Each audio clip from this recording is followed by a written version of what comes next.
kuka yar baba, ban so na ja miki wannan ba.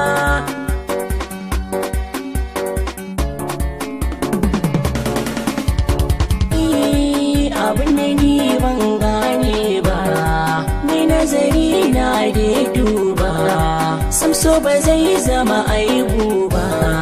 Ku nazari a bayani na, ni da wadda nake kauna, na yi kiran ki diyar baba, na so ki in baki manta ba, hakan ya ja mana ta baba. Sun dinga tono sirrina, burinsu su a ga aibuna, komai ayyin Allah ne, ganin su ko haka hujja ne, sun manta ne koya ne. Kai na gani sarki rabba, ni ban nufi su da shari ba, kare mutunci na dace, neman na kai na jajirce, duk wahala ba na kwace, duk da hakan ban yi musu ba, kallon banza ba su daina ba. Shi arziki yin Allah ne, sanda ya so ya kawawa ne, na san da ni mai nema ne, rashin sa bai zama hujja ba, wanda ya mun ban raina ba.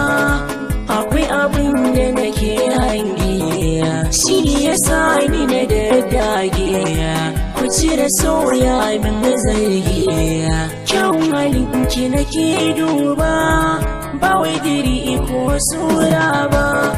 Dangin kisan ba sa sona, na rasa mene aibuna, da maku gane burina, bi ma'ana a fahimta ta, da kun cika a mata burinta.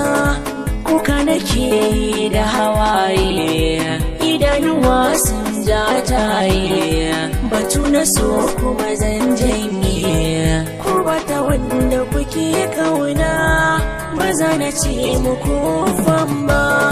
Fatan kai ba zan yi musu ba, amma fa ban cika buri ba, suna ku zauna yar baba, da yan uwanki ku bar gaba, domin hakan bai dace ba.